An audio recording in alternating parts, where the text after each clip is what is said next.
नमस्ते मित्रों, मैं हूँ श्वेता और स्वागत है आप सभी का हमारी आज की कक्षा में। वैदिक साहित्य का सामान्य परिचय इस विषय पर हमारी आज ये 8वीं कक्षा है, जिसमें आज हम ब्राह्मण साहित्य के बारे में पढ़ेंगे।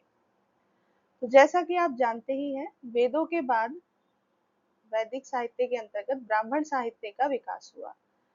वेद क्योंकि मूल स्वरूप में है अपने, सारा उसमें मंत्र भाग ही है और धीरे धीरे हो सकता है लोगों को कठिनाइयां उसको पढ़ने में होने लगी हो, तो उसकी व्याख्या के रूप में ब्राह्मण ग्रंथों का संकलन किया गया। मुख्य रूप से जो कृष्ण यजुर्वेद हमारा है, तो कृष्ण यजुर्वेद में ही ब्राह्मण ग्रंथों का जो कंटेंट है या उसका आइडिया है वो कृष्ण यजुर्वेद से ही शुरू हो गया था। क्योंकि जो कृष्ण यजुर्वेद है, आपने हम लोगों ने पढ़ा था यजुर्वेद वाली कक्षा में कि उसको कृष्ण इसीलिए कहते हैं क्योंकि उसमें मंत्र और जो विनियोग है, जो व्याख्या भाग है, उसका उसमें मिश्रण है, इसीलिए वो कृष्ण है। तो जो कॉन्सेप्ट कृष्ण यजुर्वेद में है वही कॉन्सेप्ट इसमें ब्राह्मण साहित्य में भी अपनाया गया है। इसमें मुख्य रूप से कहा जाता है कि ये कर्मकांड वाला जो हिस्सा है, यज्ञ वाला, उसका और जो मंत्र भाग है, मंत्र भाग जो कर्मकांड से संबंधित जो मंत्र है, उन्हीं का व्याख्यान इसके अंतर्गत किया गया है। तो आइए चलिए देखते हैं आगे। सबसे पहले हम देखेंगे कि ब्राह्मण शब्द का क्या अर्थ है और जो ब्राह्मण शब्द है वो किन किन अर्थों में प्रयुक्त होता है। तो ब्राह्मण ग्रंथों में ही जो ब्राह्मण शब्द है उसको 3 अर्थों में आया है। सबसे पहले शतपथ ब्राह्मण में ब्रह्म वै मंत्र, अर्थात ब्रह्म ही मंत्र है। तो इसका अर्थ हम निकालेंगे कि मंत्रों की व्याख्या जिस ग्रंथ में की गई है या मंत्रों से संबंधित ज्ञान जिस ग्रंथ में है वो ब्राह्मण ग्रंथ कहलाते हैं। दूसरा वाक्य भी है हमारे पास शतपथ ब्राह्मण में, ब्रह्म यज्ञ है, अर्थात ब्रह्म ही यज्ञ है। तो जिन ग्रंथों में यज्ञ से संबंधित, यज्ञ के कर्मकांड से संबंधित मंत्रों की व्याख्या की गई है वह ब्रह्म यज्ञ, माफ कीजिएगा, ब्राह्मण ग्रंथ कहलाते हैं। तीसरा एक उसको पवित्र ज्ञान या रहस्यात्मक विद्या भी ब्राह्मण शब्द का अर्थ किया जाता है, अर्थात जिन ग्रंथों में वेदों के का जो पवित्र ज्ञान है, जो वेदों की जो रहस्य वाली विद्या है जिसको हम नहीं समझ पा रहे हैं वेद पढ़ करके, उसका संपूर्ण जो वर्णन है वो ब्राह्मण ग्रंथों में किया गया है।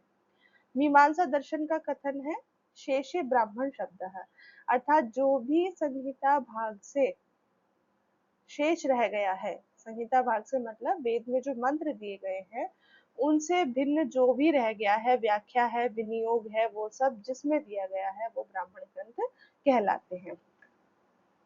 अब ऊपर एक पंक्ति रह गई है बीच में, मंत्र व्याख्यानात्मक वेद भाग ब्राह्मण ग्रंथों का सीधा सा अर्थ है। एक आपने एक उक्ति सुनी होगी जो काफी फेमस है, मंत्र ब्राह्मण और वेद नाम ध्येय, अर्थात मंत्र और ब्राह्मण को वेद कहा जाता है। तो इसमें भी बहुत सारे मत हैं। तो एक मत ये है कि एक मत ये मानता है कि जो ब्राह्मण है उनको भी वेद ही कहा जाए। इस वाक्य को दिखा करके वो कहते हैं कि जो मंत्र और ब्राह्मण है उन दोनों का ही नाम वेद है। अब ये जो हमारा वाक्य है आपस्तंभ ने यज्ञ की परिभाषा देते हुए अपने गृह सूत्रों में कहा था। तो इसमें दो अर्थ हम ले सकते हैं कि एक तो वेद का अर्थ, अगर हम सामान्य अर्थ वेद का लें तो उसके अंतर्गत हम केवल जो हमारे 4 वेद हैं उनको लेंगे। लेकिन अगर हम विशेष अर्थ वेदों का माने, वेद शब्द का माने, तो उसमें हम ब्राह्मण ग्रंथों का भी समावेश उसके अंतर्गत कर लेंगे। तो इसको हम इतना हमारा मतलब सार ये निकल के आता है कि जो मंत्रों का जो व्याख्यान वाला भाग है उसको हम ब्राह्मण ग्रंथ कहते हैं। आगे देखते हैं, अन्य भी इसके कुछ मत है। ब्राह्मणम नाम कर्मणस तन्मंत्राणाम व्याख्यान ग्रंथ, ऐसा था। तैत्तिरीय संहिता पर जब आचार्य सायर ने भाष्य लिखा था तो उन्होंने ये परिभाषा इसकी दी थी कि ब्राह्मण उसको कहते हैं जिसमें कर्मणः जो कर्म कांड है और तन्मंत्राणाम उस कर्म कांड से संबंधित जो मंत्र है उनका, उनकी व्याख्या करने वाला जो ग्रंथ है वो ब्राह्मण है। तो यज्ञ का जो कर्म कांड है, यज्ञ से संबंधित जितने भी क्रियाकलाप है, यज्ञ जब हम करने बैठेंगे तो उसमें हमें कौन कौन से कर्म करने हैं और किन किन मंत्रों के द्वारा होंगे और उन मंत्रों की व्याख्या क्या है, ये सब जिन ग्रंथों के अंतर्गत दिया है वो ब्राह्मण ग्रंथ है। आशा है आपको अब इसका अर्थ स्पष्ट हो गया होगा। अगला एक है वाचस्पति मिश्र जी ने एक बड़ा ही सुंदर श्लोक दिया है, उसके अंदर उन्होंने ये बताया कि जिस ग्रंथ के अंदर ये काम होते हैं वो ब्राह्मण कहलाते हैं। तो इसमें ब्राह्मण ग्रंथों की एक तरह से उन्होंने विषय वस्तु बता दी है। नैरुक्त्यं यत्र मन्त्रस्य विनियोगः प्रयोजनं प्रतिष्ठानं विधिश्च ब्राह्मणं तदिहोच्यते। अर्थात यत्र जहाँ पर मंत्र से नैरुक्य मंत्रों की निरुक्ति की गई है, मंत्रों में कुछ शब्द आए हैं या फिर पूरे ही मंत्र का जहाँ निर्वचन किया गया है उसका अर्थ बताया गया है, विनियोग बताया गया है। तो विनियोग मैं आपको पहले ही बता चुकी हूँ कि किस मंत्र का किस विधि के लिए प्रयोग होगा, वो विधियों कहलाता है। मंत्र का प्रयोजन क्या है और प्रतिष्ठान क्या है और उसकी विधि क्या है। प्रतिष्ठान यहाँ अर्थवाद को लेकर के कहा गया है, जो हम अभी आगे पढ़ेंगे, विधि और अर्थवाद दो चीजें। तो ब्राह्मणम तदिहोच्यते, यहाँ पर उसको ब्राह्मण कहा गया है। अब एक और महत्वपूर्ण बात जो आगे बताई गई है, ब्राह्मणम ब्रह्म संघाते वेद भागे नपुंसकम, ऐसा मेदिनी कोश में कहा है। इसका अर्थ है कि जो ब्राह्मण शब्द है, अगर हम उसको किसी व्यक्ति विशेष के लिए अगर हम प्रयोग कर रहे हैं तो उसको हम पुल्लिंग में प्रयोग करेंगे ब्राह्मण, तो उसके रूप हम राम की तरह चला लेंगे, ब्राह्मण ब्राह्मणो ब्राह्मणा। मतलब अगर हम व्यक्ति के लिए या वर्ण के लिए ऐसा प्रयोग करेंगे। लेकिन जब हम ब्रह्म शब्द का प्रयोग वेद के भाग के रूप में करेंगे, वेद के भाग यानी कि वेद के व्याख्यान ग्रंथों के रूप में जब हम ब्राह्मण शब्द का प्रयोग करेंगे तो वो हमारा नपुंसक लिंग में प्रयोग होगा, उसको हम ब्राह्मणम करके इस्तेमाल करेंगे, उसके रूप में फलम की तरह चलेंगे। आप जानते ही हैं नपुंसक लिंग के जैसे चलते हैं, ब्राह्मणम ब्राह्मणे ब्राह्मणानि। ये एक महत्वपूर्ण बात है और इस पे प्रश्न भी आराम से बन सकता है। अब कुछ ग्रंथ होते हैं हमारे अनुब्राह्मण। अनुब्राह्मण उनको कहते हैं ब्राह्मण सदृशो ग्रंथो अनुब्राह्मणम, कि जो ग्रंथ ब्राह्मण की तरह ही हैं लेकिन छोटे हैं आकार में और उनमें कुछ एक ही अंश का विवरण मिलता है, तो वो अनुब्राह्मण कहलाते हैं। और हम यहाँ पर संस्कृत के वाक्य ज़्यादा से ज़्यादा संस्कृत की परिभाषाएं देने की कोशिश करते हैं और उनकी वो कहाँ से लिए गए हैं ताकि उसकी प्रामाणिकता बनी रहे। और प्रश्न भी सीधे सीधे बन जाते हैं। मान लीजिए यही प्रश्न इस तरह दे दिया है कि ब्राह्मण सदृशो ग्रंथः किम उच्यते, उसमें नीचे 4 ऑप्शन दे दिए जाएं, तो अगर केवल हम हिंदी का अर्थ ही लेकर के करते रहेंगे तो उससे काम नहीं चलेगा, हमें ये वाक्य भी याद कर लेने चाहिए। तो यहाँ पर जो बहुत ही महत्वपूर्ण और प्रसिद्ध वाक्य होते हैं या मंत्र का भाग होता है वही दिया जाता है। तो अनुब्राह्मण आपने देखा कि जो ग्रंथ ब्राह्मण की तरह होते हैं लेकिन छोटे होते हैं उनको अनुब्राह्मण कहते हैं। आगे अब हमारा आता है ब्राह्मण ग्रंथों का प्रतिपाद्य विषय क्या है, क्या दिया गया है। तो ब्राह्मण ग्रंथों में मुख्य रूप से यज्ञ और यज्ञ की प्रक्रिया का सर्वांगीण विवेचन है कि यज्ञ, जैसा भी मैंने बताया कि यज्ञ में क्या क्या प्रक्रिया, क्या क्या प्रोसेस उसमें होगी, कौन कौन सी क्रियाएं की जाएंगी, उनमें कौन से मंत्र प्रयोग होंगे, किन मंत्रों का प्रयोग नहीं करना है और किन क्रियाओं का प्रयोग किस समय करना है, वो सब उसका जो सर्वांगीण विवेचन है वो ब्राह्मण ग्रंथों में दिया गया है। तो यज्ञ मीमांसा के दो मुख्य भाग हैं, विधि और अर्थवाद। तो विधि में यज्ञ प्रक्रिया को विस्तार से बताया जाता है। कर्म की प्रेरणा देने वाले जो वाक्य हैं उनको विधि कहते हैं, कि हमें अब ये कर्म करना है। विधि वाक्यों को मीमांसक शास्त्र के रूप में मानते हैं। जो मीमांसा दर्शन है उसका मुख्य विषय विधियों की व्याख्या करना ही है। इसको सार रूप में हम इस तरह समझ सकते हैं। सबसे पहले अगर कोई आपसे पूछे कि विधि का क्या अर्थ है या विधि की एक वाक्य में परिभाषा दीजिए, तो कर्म की प्रेरणा देने वाले जो वाक्य हैं उनको हम विधि कहते हैं। ठीक है। और एक ये जो वाक्य लिखा है, कर्म यज्ञ प्रक्रिया का विशद निरूपण है। इसका मतलब ये है कि यज्ञ, कौन सा यज्ञ किस दिन करना है, यज्ञ के समय क्या क्या हमें सामान चाहिए, यज्ञशाला का निर्माण कैसे होगा और यज्ञ कहाँ करना है, किस समय करना है, इस तरह से यज्ञ से संबंधित जो भी आपको शंका हो सकती है। मान लीजिए किसी ने आज ही हवन करना सीखा है या वो सीख आज उसको पता नहीं है कि हवन में क्या करना है, वो सीखना चाहे तो उसे विधियां बताएंगी, विधि वाक्य उसको बताएंगे कि यज्ञ क्या है और कैसे करना है। दूसरी चीज महत्वपूर्ण ये है कि जो मीमांसा दर्शन है, हमारे 6 दर्शन है, उनमें से जो अंतिम वाला मीमांसा दर्शन है, तो उस पूरे दर्शन में सिर्फ इन जो वाक्य है उन्हीं की व्याख्या के ऊपर ही मीमांसा दर्शन बना हुआ है। और ये लोग जो विधि वाक्य होते हैं उनको शास्त्र मानते हैं, उनको शास्त्र कहते हैं, उनको ऐसे नहीं कहते कि ये विधि वाक्य है। उनका कहना ये है कि शास्त्र ये कहता है। तो जब वो मीमांसा दर्शन में कोई ये कहे कि शास्त्र ये कहता है, तो उसका अर्थ है वो विधि वाक्य की ओर इंगित कर रहा है, मतलब जो ब्राह्मण ग्रंथों के जो विधि वाक्य है उसकी ओर वो इशारा कर रहा है। अगला दूसरा जो इसका मुख्य भाग है वो है अर्थवाद है। अर्थवाद में क्या होता है, स्तुति या निंदा परक विविध विषय। स्तुति, निंदा, परम वाक्य, अर्थवाद है। ऐसे वाक्य जिनमें किसी भी कर्म की प्रशंसा या निंदा की जाती है वो अर्थवाद कहलाता है। ये बहुत ही सिंपल है, इतना ही है। कोई एक वाक्य कह रहा है कि भाई बलि नहीं देनी है, या कहीं पर आ गया कि बलि का विधान है, तो उसका अर्थवाद जो है वो ये बताएगा कि या तो उसकी प्रशंसा करेगा कि हाँ बलि देनी चाहिए, और या उसकी निंदा करेगा और उसका कारण बताएगा कि इसलिए ये काम करना है और इसलिए काम नहीं करना है। आशा है आप समझ गए होंगे। अब वाचस्पति मिश्र जी ने अभी जो पीछे हमने श्लोक पढ़ा है, उसी श्लोक के अनुसार उनके हिसाब से इसके कुछ प्रयोजन हैं। श्लोक में एक बार और पढ़ देती हूँ। नैरुक्त्यम यत्र मंत्रस्य विनियोगः प्रयोजनम प्रतिष्ठानम विधिष्टैव ब्राह्मणम दधिमुच्यते। तो उनके हिसाब से ब्राह्मण क्या क्या है, तो उसके 4 प्रयोजन उन्होंने बताया। सबसे पहला है निर्वचन करना। तो निर्वचन वही नैरुक्त्यम जो उन्होंने कहा है उसके हमने लिया है निर्वचन। तो शब्दों की निरुक्ति बताना, शब्दों में निहित क्रिया के आधार पर उसके अर्थ का प्रकाशन करना। मतलब किसी कोई शब्द में समझ नहीं आ रहा है तो सबसे पहले हम उसकी धातु देखेंगे और उस धातु का क्या अर्थ है उस हिसाब से हम उस शब्द का अर्थ लगा लेंगे। विनियोग, आप जानते ही हैं कि यज्ञ, कौन से यज्ञ की विधि में किन मंत्रों का पाठ किया जाए, वो विनियोग कहलाता है।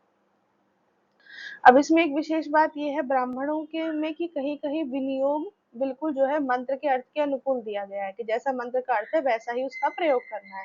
लेकिन कहीं कहीं ऐसा भी है कि मंत्र का अर्थ कुछ और कह रहा है और उसको हम जिस चीज के लिए इस्तेमाल कर रहे हैं वो किसी और चीज, मतलब वो कुछ और ही है, मतलब दोनों का अर्थ भिन्न भिन्न है। प्रतिष्ठान जो शब्द है उसका अभिप्राय है अर्थवाद, यज्ञ की विधियों के लाभ, हानि और महत्व के बारे में बताना। विधि है, विधि किसे कहते हैं, यज्ञ और उससे संबंधित क्रियाकलाप का विस्तृत वर्णन करना, जो हम अभी पीछे पढ़कर ही आए हैं। आगे मीमांसा दर्शन के का भाष्य लिखते समय शबर स्वामी जी ने भी ब्राह्मण ग्रंथों के जो प्रतिपाद्य विषय हैं उनके बारे में बताया है। उन्होंने इनकी संख्या 10 बताई है, तो उनका हम एक हल्का सा परिचय हम प्राप्त करेंगे। श्लोक जो उन्होंने दिया है, हेतु निर्वचनम निंदा प्रशंसा संशयो विधि, प्रशंसा संशयो विधि, परक क्रिया पुराकल्पो व्यवधारण कल्पना उपमानम दशैते तु विधयो ब्राह्मणस्य वै। कि ये जो 10 एते तो विधया है, 10 प्रकार की विधियां हैं जो ब्राह्मण ग्रंथों में दी गई हैं, ब्राह्मण ग्रंथों का जो प्रतिपाद्य विषय है। तो हम इनका हल्का हल्का सा परिचय हम इनका प्राप्त करेंगे। हेतु, सबसे पहले हेतु आया। हेतु का अर्थ है कि यज्ञ में काम कोई क्यों किया जाता है उसका कारण बताना है। उसका कारण बताने से ये होता है कि जो बहुत सारे जो ऋत्विज है जो तर्क के आधार पर काम करना चाहते हैं उनके लिए आसानी हो जाती है कि ये काम हम इसलिए कर रहे हैं। निर्वचन है, पहले भी हम पढ़ चुके हैं कि शब्दों में निहित क्रिया के आधार पर उनका अर्थ प्रकाशन करना। निंदा है, यज्ञ में जो निषिद्ध कर्म है उनकी निंदा करना, और जो प्रशंसा है यज्ञ में जो विहित कार्य है उनकी प्रशंसा करना। तो ये निंदा और प्रशंसा दोनों ही अर्थवाद के अंतर्गत आ जाते हैं। आगे है संशय। जब कोई यज्ञ कर्म कर रहे हैं और उसके विषय में कोई संशय उपस्थित हो गया है तो उसका निवारण करना भी ब्राह्मण का काम है। विधि आप पढ़ ही चुके हैं 2 से 3 बार की, यज्ञ और उससे संबंधित जो क्रियाकलाप है उसका विस्तृत वर्णन करना। आगे अगला है परक्रिया। परक्रिया परहित या परोपकार वाले कार्यों का वर्णन। मान लो किसी, जो हम पुरानी कथाएं सुनते आ रहे हैं कि एक महाराज शिवी थे, उन्होंने कबूतर को बचाने के लिए अपना मांस का टुकड़ा दे दिया था। इस तरह की जो कहानियां जो परोपकार से जुड़ी हुई हैं, कि किसी कोई व्यक्ति हुआ जिसने युद्ध के लिए अपना सारा धन जो है दान कर दिया, और ये लोगों को प्रेरणा देने के लिए कहानियां भी इनके अंतर्गत दी गई है। तो परक्रिया और पुराकल्प दोनों ही एक ही है, लेकिन इसमें बात यह है कि जो परक्रिया है वो एक व्यक्ति की कोई छोटी कहानी हो सकती है, लेकिन जो पुराकल्प है वो बड़ा आख्यान होता है, उसमें बड़ी बड़ी कथाएं होती है। पुराकल्प की परिभाषा है यज्ञ की विभिन्न विधियों के समर्थन में, कि ये काम ऐसे क्यों किया जा रहा है, कि प्राचीन समय में वो ऋषि था, उसने इस तरह से काम किया तो उसे इस फल की प्राप्ति हुई, इस तरह से जब बताया जाता है तो वो पुराकल्प कहलाता है। व्यवधारण कल्पना, व्यवधारण कल्पना मतलब परिस्थिति के अनुसार कार्य की व्यवस्था करना। मान लीजिए कोई युद्ध चल रहा है और उसमें एक नई ही किस्म की घटना पैदा हो गई जो अभी तक हमने नहीं देखी थी, तो हम ब्राह्मण ग्रंथों में जा करके उसका समाधान ढूंढ लेंगे कि अब हमें अब नई परिस्थिति उत्पन्न हुई है तो उसके हिसाब से हम क्या कार्य व्यवस्था करें।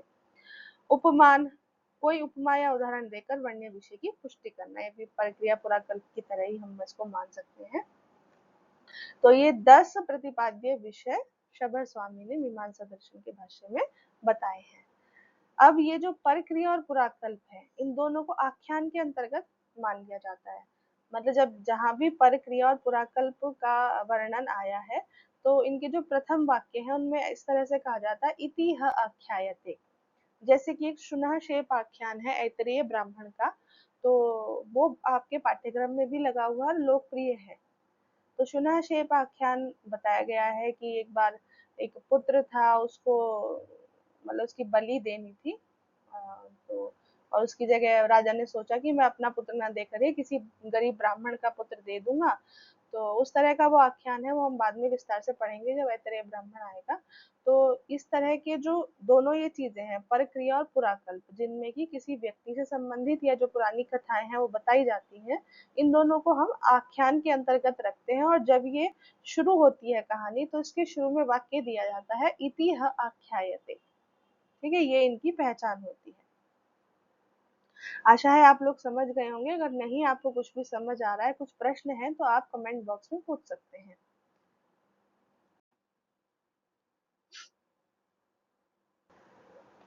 अब जो हमारे ब्राह्मण ग्रंथ हैं उनमें केवल विधि और अर्थवाद ही नहीं है, उसके अतिरिक्त उपनिषदों का भी इसमें प्रतिपादन किया गया है। तो उपनिषद से अभिप्राय है कि जब हमने यज्ञ की केवल भौतिक कर्मकांड से संबंधित व्याख्याएं की तो वो हमारे ब्राह्मण ग्रंथों ने की, लेकिन इसके अंत में जैसे जैसे ब्राह्मण ग्रंथ अवसान की ओर चलते गए तो उनके अंतर्गत यज्ञ की आध्यात्मिक, दार्शनिक और वैज्ञानिक व्याख्याएं भी वो प्रस्तुत करने लगे, और यही उपनिषद का मुख्य विषय है।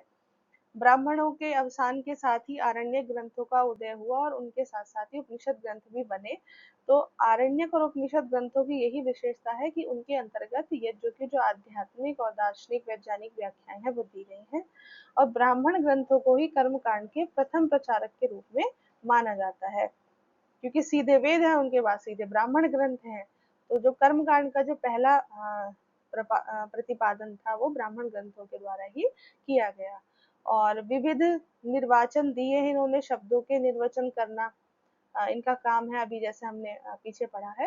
तो इसीलिए ऐसा माना जाता है कि निरुक्त शास्त्र का जो मूल है वो भी ब्राह्मण ग्रंथों में ही निहित है, कि बाद में आचार्य यास्क ने ब्राह्मण ग्रंथों से ही, या और भी निरुक्तकार हैं उन्होंने ब्राह्मण ग्रंथों से ही निरुक्त शास्त्र को बनाने की उन्होंने कल्पना की।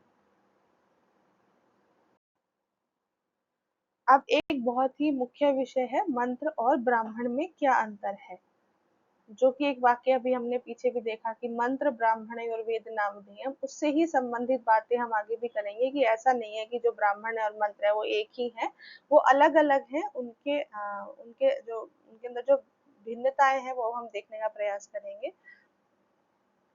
कि ब्राह्मण भाग संहिताओं में उपलब्ध मंत्र भाग के कर्म कांड में विनियोग की विधि बताता है, एक मूल है और दूसरा उसका व्याख्यान या भाष्य। ये स्पष्ट है, इतनी देर से हम इसी के ऊपर चर्चा कर रहे हैं कि जो मंत्र है वो मूल भाग है और ब्राह्मण जो है वो उसके व्याख्या भाग है।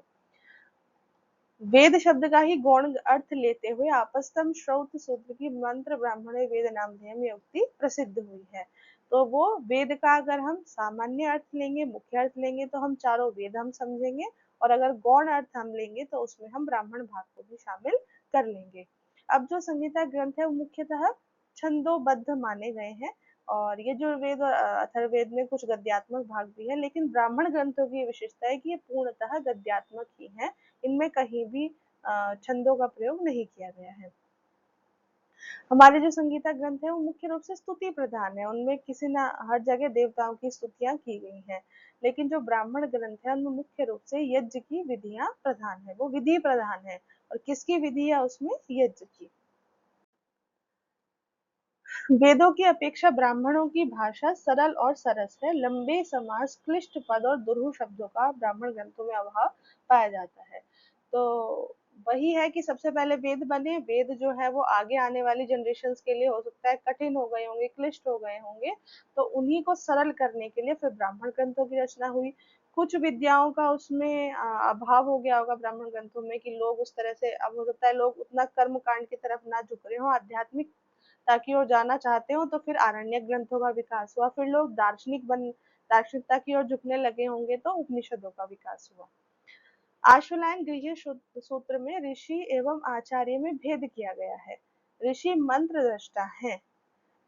अच्छा, ये वही है कि जो मंत्र दृष्टा है वो ऋषि है, और जो आचार्य ने ब्राह्मण ग्रंथों को रचा है। ऋषियों ने मंत्रों को रचा नहीं है, उन्होंने उनको दर्शन किया है, उनको अपने मानस में उनका दर्शन करके फिर उनको लिखा है।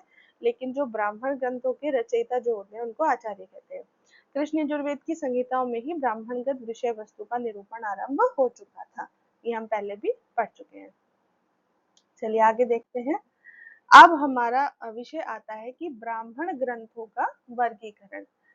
ये जब हमने अपनी वो सारणी बनाई थी वैदिक साहित्य का, जब की शुरुआत हुई थी, तो उसने उसमें हमने प्रत्येक वेद का, और उसके एक वेद है तो उसके जो ब्राह्मण ग्रंथ कौन है, आरण्यक कौन है, उसके उपनिषदें कौन है, उसके कल्प सूत्र कौन कौन से, इस तरह से पूरी सारणी तैयार की थी।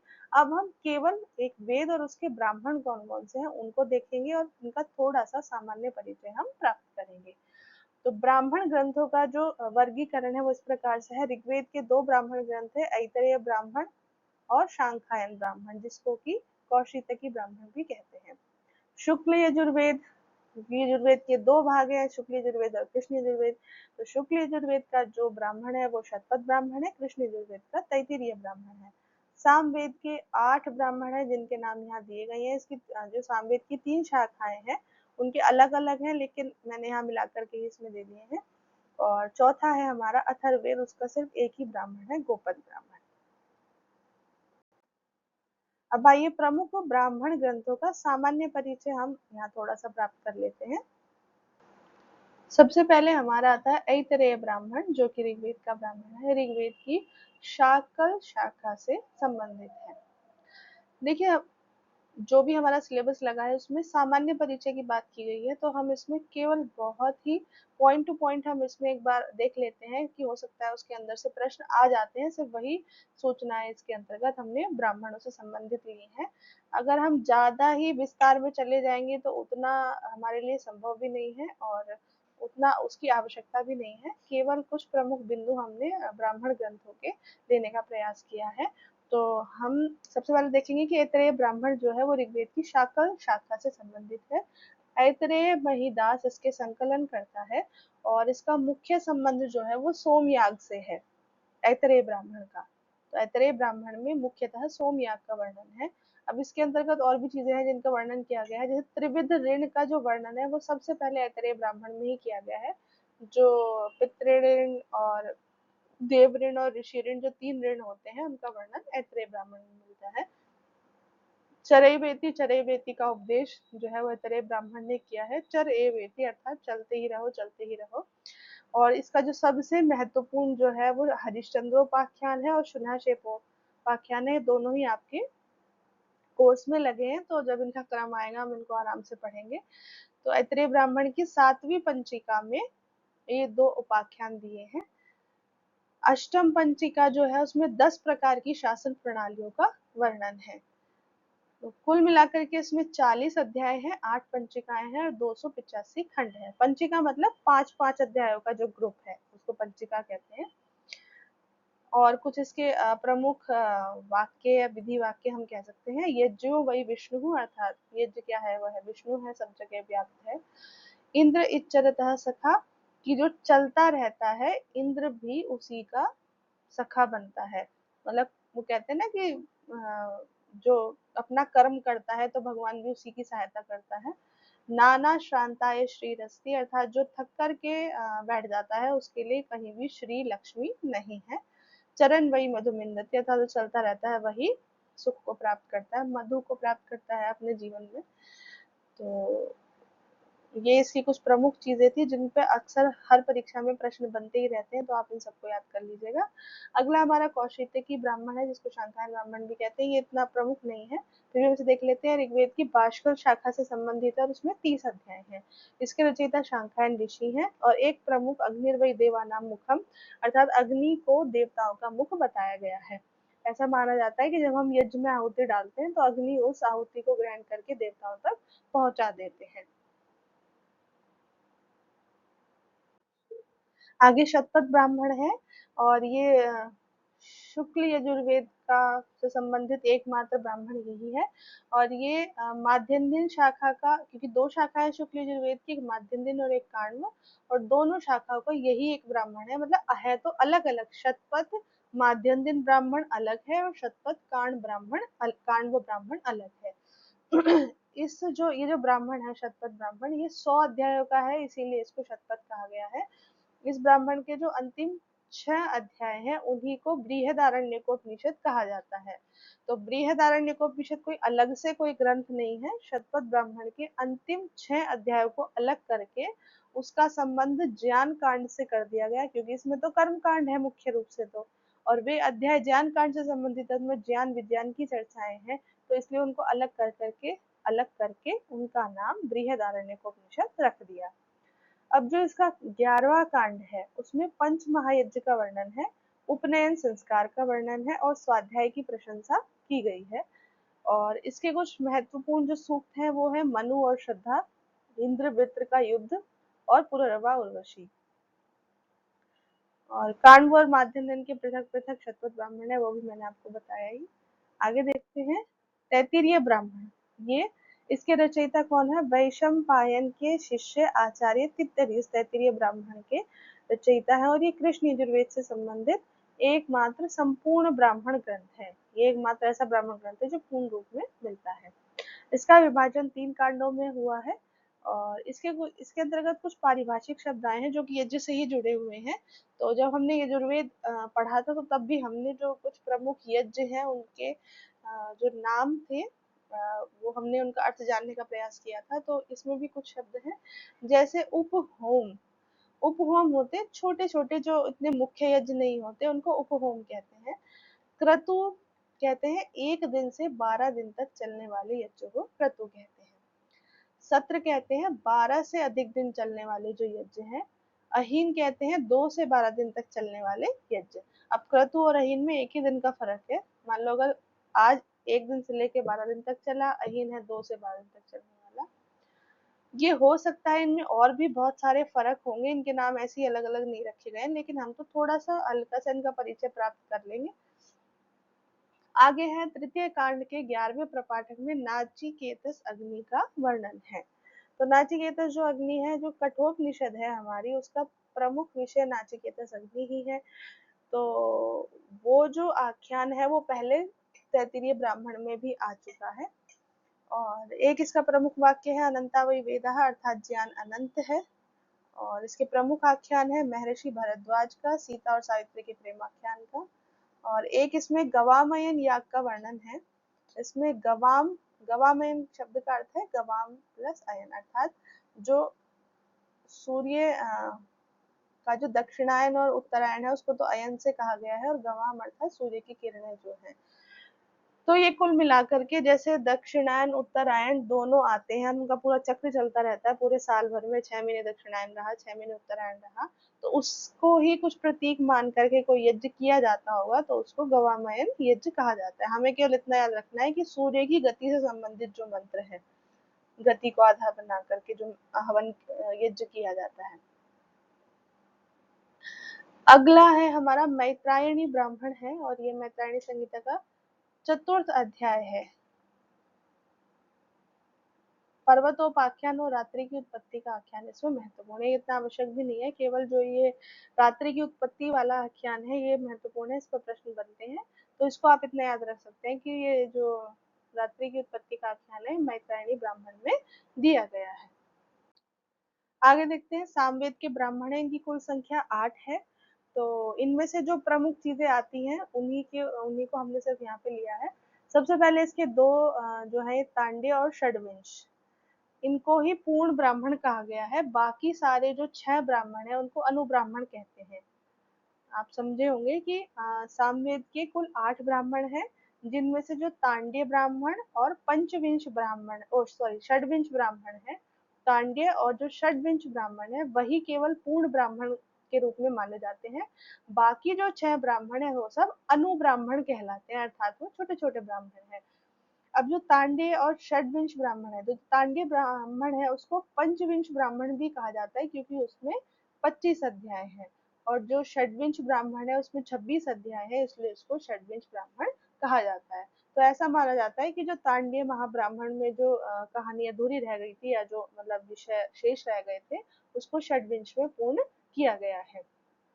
अगला है आर्षेय ब्राह्मण और वंश ब्राह्मण। तो इन दोनों ही ब्राह्मणों में सामवेद के जो ऋषि हैं, सामवेद में जितने भी ऋषि आए हैं उनके नाम है और उनकी वंशावलियों के नाम है। एक अगला है हमारा उपनिषद ब्राह्मण है, जिसमें 2 भाग हैं और इसमें कुल 10 प्रपाठक हैं। अभी हमारा जानना इसलिए जरूरी है क्योंकि इनके प्रपाठकों के अलग अलग हिस्से हैं। कि उपनिषद ब्राह्मण के पहले हमने 2 हिस्से किए, और इन दो भाग है उसमें कुल 10 प्रपाठक है उपनिषद ब्राह्मण में। तो जो पहला भाग है उसमें 2 प्रपाठक है, और जो बाद वाला भाग है दूसरा भाग है उसमें 8 प्रपाठक है।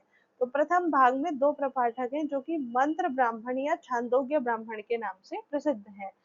और गृह संस्कारों का जो गृह संस्कार जो है उनके मंत्रों का विनियोग इस छांदोग्य ब्राह्मण में ही मिलता है।